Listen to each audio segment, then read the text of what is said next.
Kamusta kayong lahat? Nandito na naman tayo sa Filipino Chill Recap. At ngayon, pag-uusapan natin ang horror, action film na tinatawag na Wrong Turn 3, Left 4 Dead.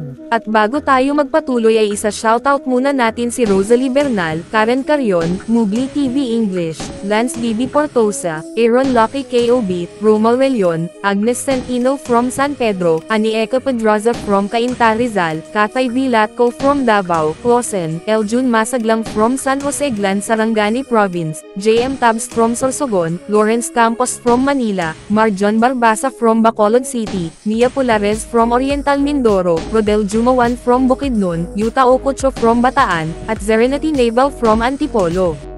Maghanda na kayo dahil sa mga spoilers na darating. Sa unang eksena, 4 na kabataang magkakaibigan ang masayang nagpapatag sa isang liblib na ilog sa gitna ng kagubatan. Pagkatapos nilang sumadsad sa pampang, umalis ang 2 lalaki para kumuha ng panggatong, habang si Alex at Sophie naman ay nagpapahinga sa ilalim ng araw. Bumalik ang nobyo ni Sophie para maglaan ng oras sa kanya, kaya umalis si Alex para hindi makaistorbo. Pero habang magkaromantiko pa sila, biglang tumama ang isang palaso sa katawan ni Sophie, at nasugatan din ang kamay ng nobyo niya. Mabilis na naglaho ang masaya nilang sandali. Paglingon nila, nakita nilang may nakatayong isang deformed na cannibal. Sa takot, kumari pa ng takbo ang nobyo ni Sophie. Isa pang palaso ang tumama diretso sa mata ni Sophie. Lumapit ang cannibal at kinain mismo ang mata habang si Alex ay hindi makagalaw sa takot. Samantala, bumalik ang isa pang lalaki dala ang panggatong at nadatnan ang nakakatakot na eksena. Napansin siya ng cannibal kaya hinabol siya. Nang maabutin, tinuhag siya ng bakal sa katawan. Habang tumatakbo sa takot ang nobyo, aksidente siyang napasabit sa isang trap na nilagay ng cannibal, at doon, nahati ang katawan niya sa 3 piraso. Tanging si Alex lang ang nakaligtas. Samantala, sa isang kulungan sa West Virginia, may 2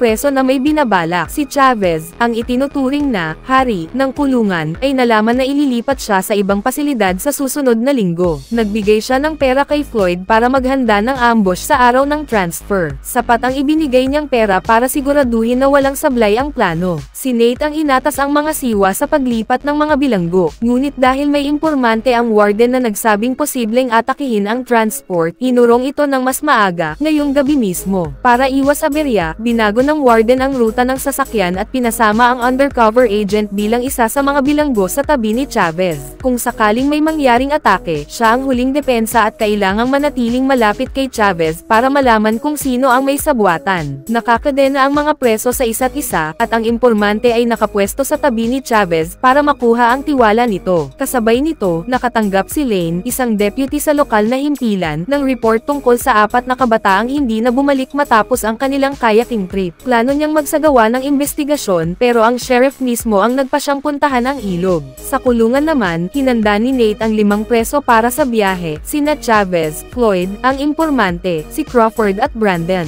Habang sinasakay sila sa prison van, kinakabahan si Chavez sa biglaang pagbabago ng schedule. Pinakalma siya ni Floyd at sinabing maayos na ang lahat. Kasama ni Nate sa biyahe si Officer Walter. Habang bumibiyahe sila, nagkukwentuhan sila tungkol sa buhay. Nag-aaral ng batas si Nate dahil gusto niyang maging abogado pag nagretiro sa kulungan. Si Walter naman ay nagkwento tungkol sa limitasyon ng pera at kung gaano kahalaga ang marunong makontento. Madaling bumagsak ang gabi at nakarating sila sa police station ng bayan. Naroon na si Lane at inihanda ang pansamantalang kulungan ng mga preso bago sila bumiyahe ulit. Kilala ni Nate ang sheriff mula pa noong bata pa siya. Maging ang police dog ay tila nakilala pa siya dahil madalas silang maglaro noon. Pagkatapos ng maikling kamastahan, nag-usap sila tungkol sa ruta ng biyahe. Dahil sa banta ng ambush, pinili ni Nate ang ruta na daraan sa liblib na bundok. Samantala, ipinakita si Three Toes na naglalagay ng patibong pero naipit siya sa sariling trap. Dahil sa kahinaan, dumating si Three Finger at tinulungan siyang makawala. Sa kilos nila, mukhang si Three Toes ang batang cannibal mula sa pangalawang pelikula. Matapos ang maikling paghinto sa himpilan, ipinagpatuloy ng mga preso at mga opisyal ang biyahe. Binigyan ng sheriff si Nate ng cellphone at inutusan siyang tumawag kapag ligtas na silang nakatawid sa bundok. Habang bumibiyahe, napansin ni Walter ang isang kotse na sumusunod sa kanila. Inakala nilang ito ang mga kasabwat ng plano, pero nang silipin ni Nate ang reaksyon ng impormante, napagtanto niyang hindi ito konektado sa sabwatan. Biglang bumilis ang takbo ng kotse at binangga ang prison van.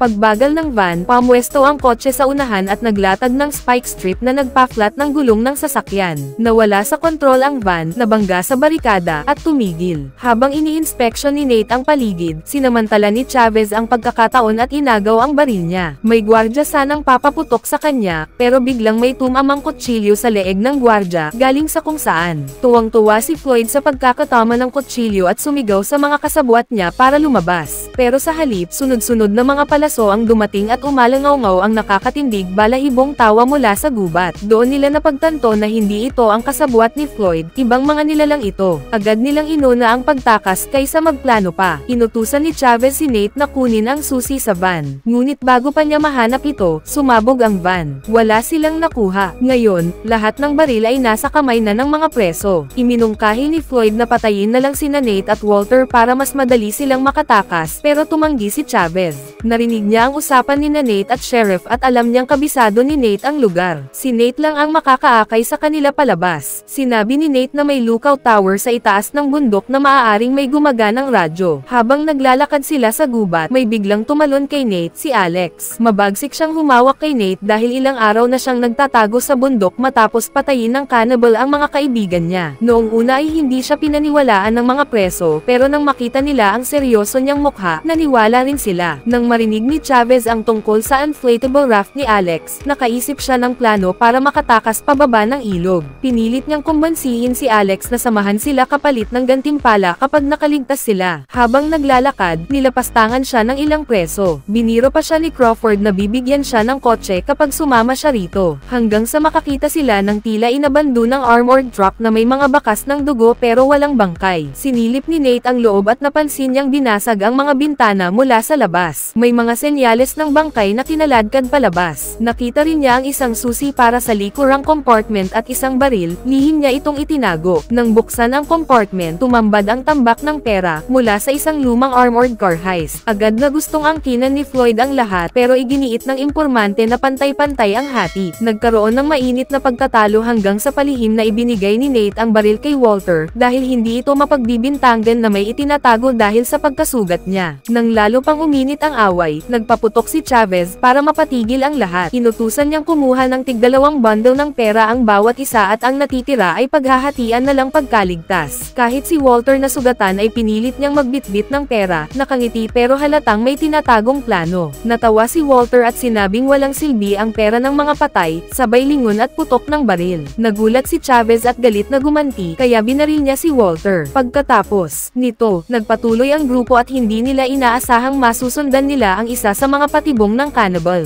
Buti na lang, mabilis kumilos si Nate at nailigtas si Alex. Makalipas ang ilang sandali, biglang umatake si Three Toes. Kahit maliit ito, napatumba niya si Floyd. Kinuha ni Chavez ang baril at tinamaan si Three Toes, akala niya ito na ang umatake sa kanila. Ipinaliwanag ni Alex na si Three Toes ay anak lamang ng cannibal at hindi ang mismong mamamatay tao. Nagdesisyon si Chavez na gumanti, pinugutan niya ng ulo si Three Toes at isinabot ito sa isang trap bilang babala. Pagdating nila sa ilog, natagpuan nila ang inflatable raft, pero para lang ito sa 2 tao. Habang nagtatalo kung sino ang sasakay, sinira ni Nate ang raft. Natatakot siyang gamitin ito ni Chavez para itakas ang pera at patayin ang ilan sa kanila. Dahil wala ng raft, ginawang parang kargador ni Chavez ang grupo. Sa galit niya, pinagbuntunan niya ng bagbog si Nate. Samantala, nang makita ni Three Finger ang ulo ng anak niya, sumigaw ito ng malakas na galit na galit. Tahimik ang buong gubat pero dinag ng grupo ni Chavez ang nakakatindig balahibong sigaw. Akala ni Chavez ay takot iyon, pero binalaan sila ni Alex na galit iyon. Habang naglalakad, nakakita sila ng susi na nakasabit sa puno. Inabot ito ni Chavez para alisin ang kanyang pusas. Pero sinamantala ng undercover agent ang pagkakataon, hinayla ang kadena at tinulungan si Nate para pabagsakin si Chavez. Hindi sinasadya, pero nailigtas ng aksidenteng iyon ang buhay ni Chavez. Habang mas lalo lalo pang naririnig ang mga sigaw ng cannibal. Sinubukan ni Floyd na barilin ito pero walang tinamaan. Dahil hindi nila kayang buhatin ang katawan ng undercover agent, pinutol ni Chavez ang mga binti nito at iyon ang dinala nila. Sa kabilang banda, nag-aalala na ang sheriff at si Lane. Matagal nang hindi tumatawag si Nate kaya nagpa siya ang sheriff na pumasok sa gubat para imbestigahan. Sa gubat naman, nakakita ang grupo ng kampo na may mga patpat na pwedeng gamitin para tanggalin ang kanilang mga pusas. Matapos magpahinga, bawat isa ay may bitbit na 2 bag ng pera at nagpatuloy sila sa paglalakad. Habang naglalakad, kinausap ni Brandon si Nate. Ibinunyag niya na hindi siya tunay na masamang tao, nadamay lang siya dahil sa isang trahedya kung saan may namatay. Nangako siya kay Nate na pagtapak nila sa Lookout Tower, tutulungan niya itong labanan si Chavez. Pero pinaalalahanan siya ni Nate na unahin muna nilang mabuhay. Samantala, naglatag ng bagong trap si Three Finger, tinakpan ng barbed wire ang lupa para mahuli sila. Pagdating nila sa unahan, nakita nila ang kotse, iyon mismo ang sasakyang bumangga sa kanila kanina. Kilala ito ni Nate pero hindi ito pinansin ni Chavez. Iyon lang daw ang tanging paraan para makaalis sila. Inutusan niya si Crawford, na marunong sa kandado, para silipin ito. Ayaw ni Crawford pero wala siyang magawa dahil may hawak na baril si Chavez. Biglang umandar ang kotse at nahuli si Crawford ng barbed wire. Nasa loob pala ng sasakyan ng cannibal, pinaandar ang kotse at kinaladkad si Crawford hanggang sa mawala sa paningin. Mabilis na nagpatuloy ang grupo papunta sa Lookout Tower. Sawang-sawa na si Floyd kay Chavez kaya pinukpok niya ito mula sa likod ng isang patpat. Habang naglalaban sila, sinamantala ni Nate ang pagkakataon para tumakas kasama si Alex. Tahimik lang na pinanood ni Brandon ang sagupaan nina Floyd at Chavez. Pero hindi nakayanan ni Floyd si Chavez kaya halos wala na siyang buhay ng iwanan. Sina Chavez at Brandon ang kumuha ng lahat ng pera. Alam ni Brandon na hindi sila makakaligtas mag-isa kaya nag-alok siya ng kasunduan kay Chavez, buhay niya kapalit ng pagtulong para makatakas. Hiningi rin niya ang baril dahil mas mabuti raw kung dalawa silang may panlaban sa cannibal. Dumating ang sheriff sa lugar ng aksidente at napansin niyang may mali kaya agad siyang humingi ng backup. Samantala, natunton nina Chavez at Brandon si Nate at pinilit itong ihatid sila sa Lookout Tower. Pero pagdating nila, sinunog na ito noon pa ng 3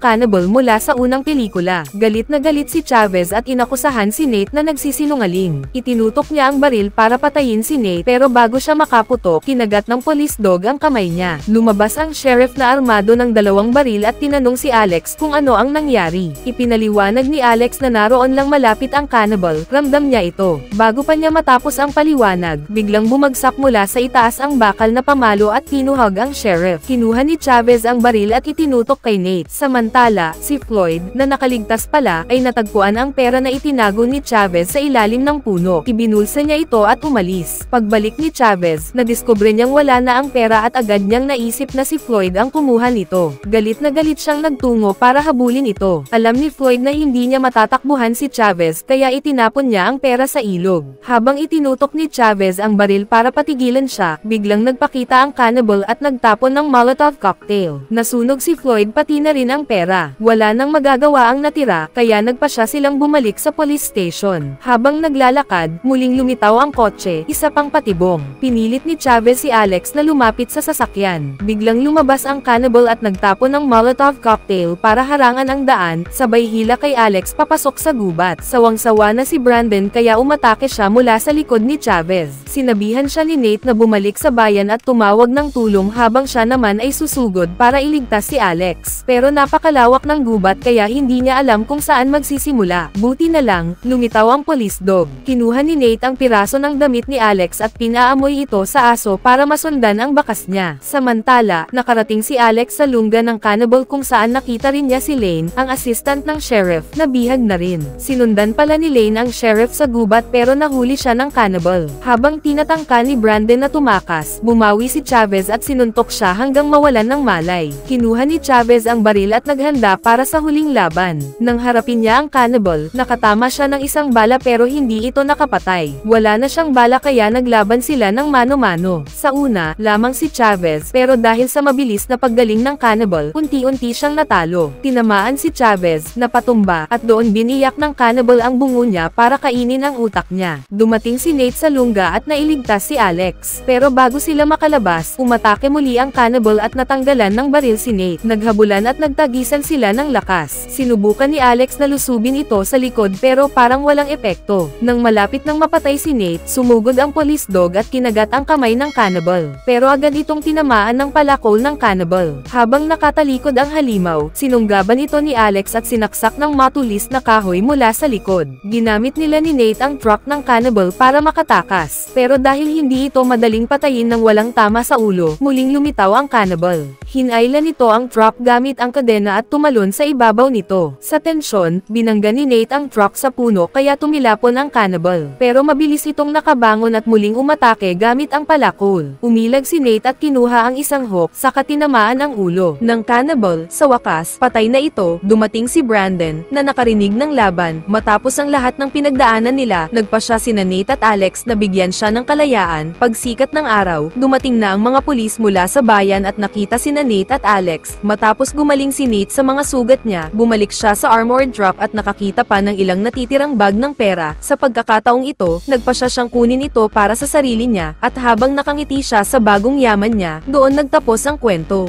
Mag-subscribe na kung hindi ka pa nakasubscribe, pindutin na rin ang notification bell at like button para sa marami pang movie recap katulad nito, at mag-iwan ng comment down below. And as always, thank you for watching.